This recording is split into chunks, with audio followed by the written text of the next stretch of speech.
चलिए आज पढ़ते हैं बायोलॉजी का एक चैप्टर, समन्वय एवं नियंत्रण। समन्वय एवं नियंत्रण इस टॉपिक में आपको पादप तथा जंतु के बारे में पढ़ना है कि पादप में किस प्रकार का समन्वय और नियंत्रण होता है, जंतु में किस प्रकार का समन्वय और नियंत्रण होता है। तो चलिए स्टार्ट करते हैं। पादप में समन्वय एवं नियंत्रण यानी पौधे में समन्वय और नियंत्रण। पौधे में क्या होती है कि पौधे में देखिएगा, पौधे क्या होते हैं, छोटे छोटे बीज विशाल वृक्ष में बदल जाते हैं, यानी छोटे छोटे बीज से बड़े बड़े वृक्ष बन जाते हैं।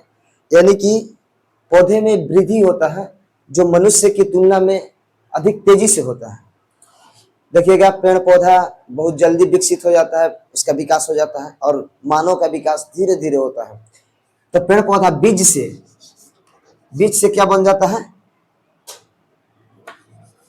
बीज से विशाल पौधा बन जाता है। यानी कि वृक्ष में वृद्धि होती है, वृद्धि, और वृद्धि से हटकर एक पेड़ पौधे में गति पाया जाता है जिसको अनुवर्तन गति बोलते हैं। अनुवर्तन गति,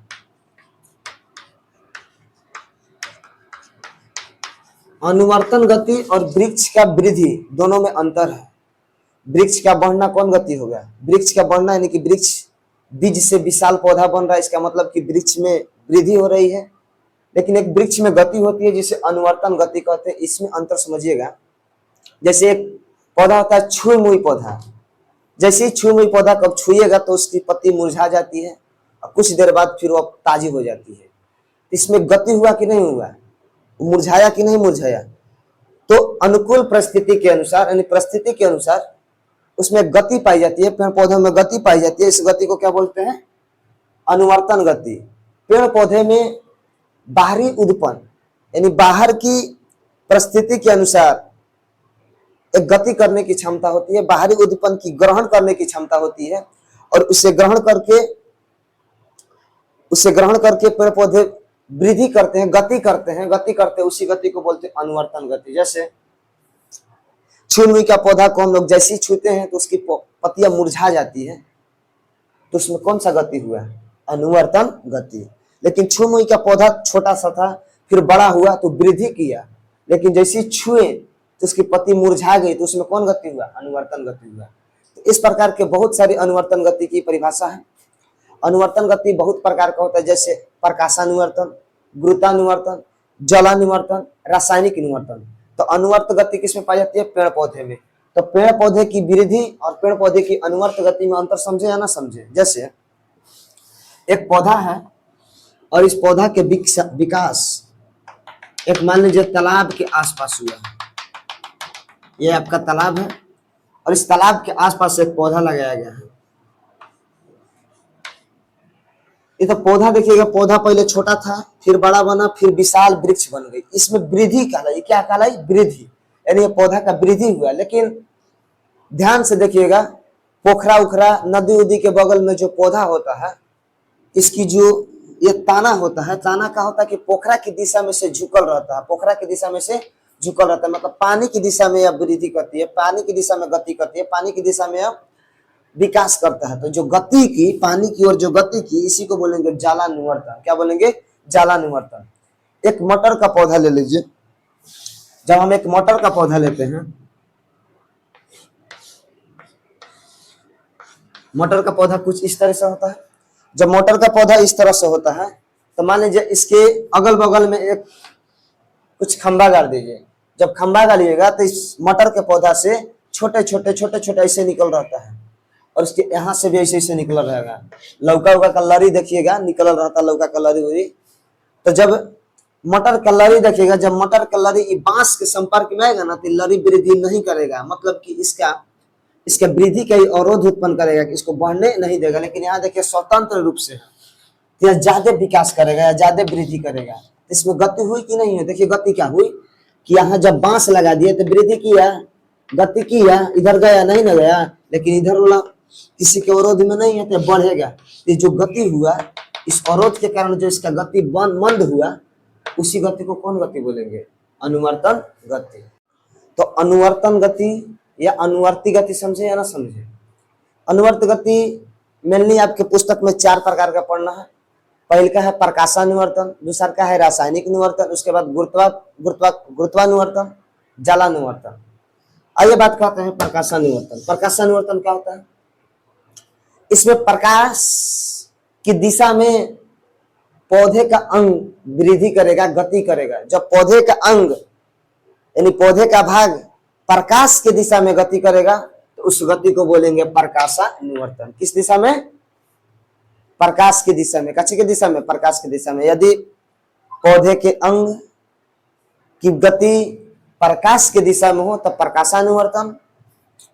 अगर पौधे की अंग की गति गुरुत्वाकर्षण की दिशा में हो, या मेनली जड़ में देखा जाता है, जड़ में इसकी गति देखी जाती है, पेड़ पौधे की जड़ में जो गति होती है गुरुत्वानुवर्तन होता है। गुरुत्वानुवर्तन गुरुत्वाकर्षण की दिशा में गति होती है तो गुरुत्वानुवर्तन, प्रकाश की दिशा में होती है तो प्रकाशानुवर्तन। और रासायनिक उद्दीपन से जो गति होती है उसको बोलते हैं रासायनिक अनुवर्तन।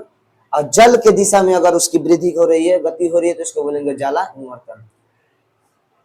एक बार रिकॉल करते हैं कि प्रकाशानुवर्तन किसको बोलेंगे? तो उस प्रकार का अनुवर्तन गति, उस प्रकार का अनुवर्तन गति जिसमें पेड़ पौधे के अंग किसके दिशा में गति करते हैं? तो प्रकाश की दिशा में। गुरुत्वानुवर्तन उस प्रकार का अनुवर्तन गति जिसमें पौधे के अंग गुरुत्वाकर्षण की दिशा में गति करते हैं, गुरुत्वाकर्षण की दिशा में गति करते हैं। रासायनिक अनुवर्तन गति किसको बोलेंगे? जो रासायनिक उद्दीपन के रूप में गति करता है। और जलानुवर्तन जब पेड़ पौधे के अंग किसके दिशा में? जल के दिशा में गति करेगा तो इसको बोलेंगे जलानुवर्तन। तो पेड़ पौधे में ये गति पाई जाती है जिसे अनुवर्तन गति कहते हैं। अनुवर्तन गति में 4 प्रकार का पढ़ना है। प्रकाशानुवर्तन समझ गए होंगे, प्रकाश की दिशा में गति करेगा। गुरुत्वाकर्षण गुरुत्वाकर्षण की दिशा में गति करेगा। रासायनिक अनुवर्तन रासायनिक उद्दीपन के रूप में। जलानुवर्तन जल के दिशा में पौधे का अंग गति करेगा। लेकिन हम लोग पढ़ते हैं पौधे में समन्वय एवं नियंत्रण। इस चैप्टर में को पौधे में समन्वय पढ़ना है और आपको जंतु में समन्वय पढ़ना है। पौधे में समन्वय पढ़ना है और जंतु में समन्वय पढ़ना है। आइए हम पढ़ते हैं पौधे में समन्वय। तो पौधे के विभिन्न भागों में लघु मात्रा में यानी कम मात्रा में हार्मोन पाई जाती है जिसे हम लोग पादप हार्मोन बोलते हैं। क्या हार्मोन बोलते हैं? पादप हार्मोन।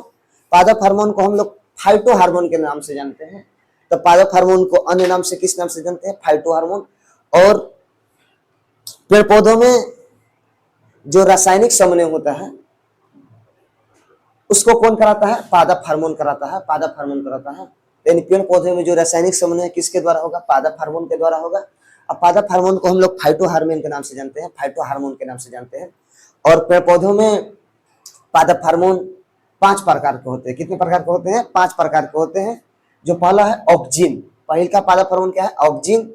उसके बाद है जिब्रेलिन, उसके बाद है साइटोकाइनिन, उसके बाद है एब्सिसिक एसिड और 5वां है एथिलीन। 5वां क्या है? एथिलीन। तो आपसे पूछा जाता है कि पादप हार्मोन कितने होते हैं? तो पादप हार्मोन की संख्या 5 होती है।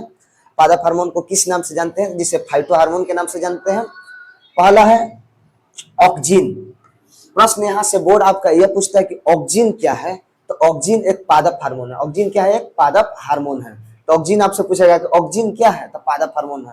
फिर कोई को लगता है कि ऑक्जिन ना ऑक्सीजन होगा, टाइपिंग मिस्टेक है। नहीं, ऑक्जिन लिखा हुआ। ऑक्जिन एक पादप हार्मोन है, पादप हार्मोन है। दूसरा का है जिब्रेलिन, तीसरा का है साइटोकिनिन, चौथा है एब्सिसिक एसिड और 5वां है एथिलीन। बात करते हैं ऑक्जिन। ऑक्जिन जो है पेड़ पौधे की तने की वृद्धि में सहायक होता है। Auxin hormone. ऑक्जिन हार्मोन पेड़ पौधे की तने में वृद्धि में सहायक होती है। और नेक्स्ट है जिब्रेलिन। जिब्रेलिन आपको फूल फल के बड़ा आकार करने में सहायक होता है। जिब्रेलिन पादप हार्मोन फल का बड़ा आकार, फूल का बड़ा आकार कराता है कौन? जिब्रेलिन। साइटोकिनिन ये आपका हार्मोन जड़ के विकास के लिए उत्तरदायी है। जड़ के विकास के लिए उत्तरदायी है। ये आपका फल और फूल का बड़ा आकार। और ये कहां पाया जाता है? तना के विकास में। किसके विकास में? तना के विकास में। तना के वृद्धि किस हार्मोन के कारण होगा? ऑक्जिन के कारण। और पेड़ पौधा के फल तथा फूल का बड़ा आकार किसके कारण होगा? जिब्रेलिन हार्मोन के कारण। और साइटोकिनिन किसमें पाया जाता है? जड़। जड़ के विकास में कौन होता है? साइटोकिनिन। तीनों जान गए। चौथा है एब्सेसिक एसिड। एब्सेसिक एसिड बहुत ही अजीबा पादप हार्मोन है। ये क्या करता है कि ऑक्जिन और जिब्रेलिन, ध्यान से सुनिएगा, ऑक्जिन पादप हार्मोन तथा जिब्रेलिन पादप हार्मोन के उल्टा कार्य करता है। इनके कार्य को उल्टा कर देता है कौन एसिड? Abscisic acid. ये दोनों कहीं ना कहीं ऑक्जिन हार्मोन, कहीं ना कहीं जिब्रेलिन हार्मोन, कहीं ना कहीं साइटोकिनिन हार्मोन पेड़ के वृद्धि में मदद करते हैं, जिसे वृद्धि हार्मोन भी कहते हैं। लेकिन ऑक्जिन हार्मोन के प्रभाव तथा जिब्रेलिन हार्मोन के प्रभाव को उल्टा कौन कर देता है? Abscisic acid. एब्सेसिक एसिड मतलब ये दोनों हार्मोन वृद्धि में मदद करते हैं, लेकिन ये वृद्धि रोधक होता है। ये वृद्धि को नहीं होने देता है, पेड़ पौधा को मुरझा देता है, पेड़ पौधों को सुखा देता है, पेड़ पौधे के पत्ती को अलग कर देता है, पेड़ पौधे के पत्ती को पीला कर देता है। कौन एसिड? Abscisic acid. ऐसी एब्सेसिक एसिड को हम लोग वृद्धि रोधक हार्मोन कहते हैं। वृद्धि रोधक हार्मोन। किस पादप हार्मोन को वृद्धि रोधक हार्मोन कहते हैं? Abscisic acid. कौन एसिड? Abscisic acid. किस पादप हार्मोन को वृद्धि रोधक हार्मोन कहते हैं? Abscisic acid. कौन सा पादप हार्मोन पेड़ से पत्ती को बिलग मतलब होता है अलग करना, अलग करने के लिए जिम्मेवार होती है? तब एब्सेसिक एसिड। यानी पेड़ से पत्ता गिरता है, पीला होकर गिरता है, मुरझा कर गिरता है, किस एसिड के कारण? Abscisic acid. किस पादप हार्मोन को वृद्धि रोधक हार्मोन कहते हैं? तो एब्सेसिक एसिड कहीं ना कहीं पेड़ पौधा को मुरझाने, पेड़ पौधे की वृद्धि के रोधक क्या कार्य करता है? Abscisic acid. अगला है आपका एथिलीन। एथिलीन से यहाँ से एक प्रश्न बनता है कि एक ऐसा पादप हार्मोन है जो गैस के रूप में पाया जाता है। कच्चे के रूप में? गैस के रूप में, गैसीय अवस्था में। कौन सा पादप हार्मोन गैसीय अवस्था में पाई जाती है? तो एथिलीन। एथिलीन पादप हार्मोन का काम क्या है? फल को पकाना। फल को पकाने के लिए कौन सा पादप हार्मोन जिम्मेवार है? एथिलीन। किस पादप हार्मोन को फल पकाने वाला हार्मोन कहते हैं? एथिलीन। कौन सा पादप हार्मोन गैस के रूप में पाया जाता है? एथिलीन। एथिलीन का और एक काम है, आप लोग ओल्डिंग का नाम सुनेंगे। ओल्डिंग, लोहा को जोड़ता है तो ओल्डिंग किया जाता है। यहाँ से भी प्रश्न बनता है कि किस गैस का प्रयोग ओल्डिंग करने में किया जाता है? एथिलीन। इसी एथिलीन गैस के साथ ऑक्सीजन को मिलाकर ओल्डिंग किया जाता है। लोहा ओल्डिंग किया जाता है। ओल्डिंग समझते हैं ना, टूटल फटल चीज को जोड़ा जाता है। तो किस गैस का प्रयोग ओल्डिंग में किया जाता है? एथिलीन। ये आपका केमिस्ट्री का सवाल है। एथिलीन। तो ओल्डिंग के लिए कौन सा गैस? एथिलीन। तो आप पादप हार्मोन समझ गए होंगे। फिर से बात करते हैं, पादप हार्मोन को रिकॉल करते हैं। पादप हार्मोन कितने होते हैं? 5। पादप हार्मोन कितने प्रकार के? 5 प्रकार के, जिसे कौन हार्मोन बोलते हैं? Phyto hormone. कौन हार्मोन? Phyto hormone. पहला कौन है? बोलिए ऑक्जिन। क्या चीज है? ऑक्जिन। दूसरा का क्या चीज है? जिब्रेलिन। दूसरा का जिब्रेलिन। तीसरा का साइटोकाइनिन। चौथा एब्सेसिक एसिड। पांचवा एथिलीन। पादप हार्मोन की संख्या कितनी होती है? 5। पादप हार्मोन को अन्य किस नाम से जानते हैं? Phyto hormone.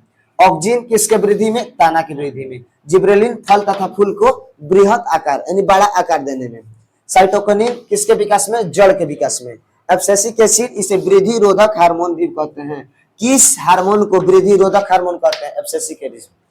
कौन सा पादप हार्मोन पेड़ से पत्ती को विलग करने के लिए उत्तरदायी होता है? तो एब्सेसिक एसिड।